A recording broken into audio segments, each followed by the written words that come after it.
Nababarizi Uji Jesu Hallelujah Baiga Dinoziwa Kutindi Ununuriwa Jesu Juya Juya Juya Sogora Kanyura Nababarizi Kuti Jesu Hallelujah Baiga Niloziwa kuti nimwibununuriwa Jesu Juya Juya Juya Jesu Juya Jesu Juya Juya Nekuti rudo rwapera Uneinuika Jesu Juya Juya Juya Jesu Juya Juya Jesu Juya Juya Juya Nekuti rudo rwapera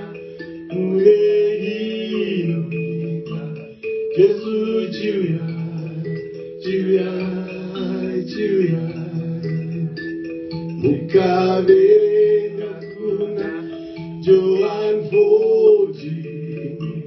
Ndima 1, 2, 3 na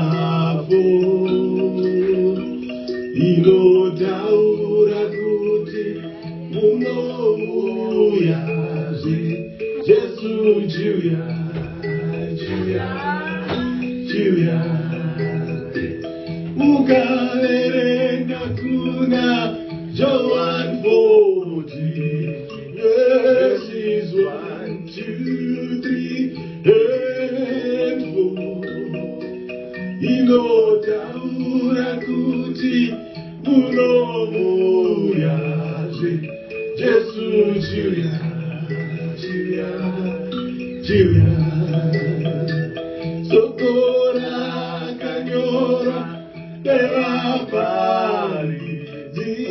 Kuti Jesu Hallelujah Baiga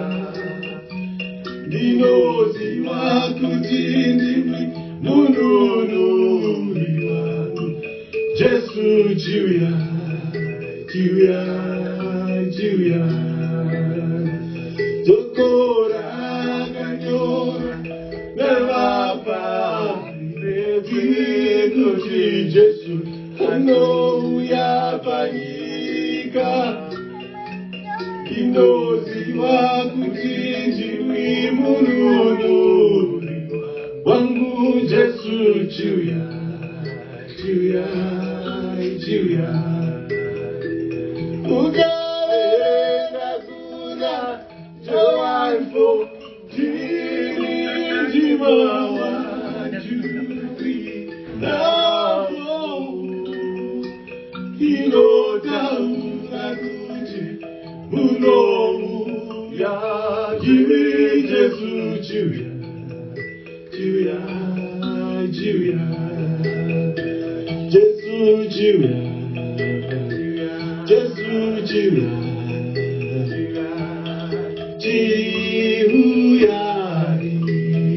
Nekuti rudo rwapera Uneinuika Jesu Juya Juya Juya Jesu Juya Jesu Juya Juya Nekuti rudo rwapera Uneinuika Jesu Juya Juya Juya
Kaiga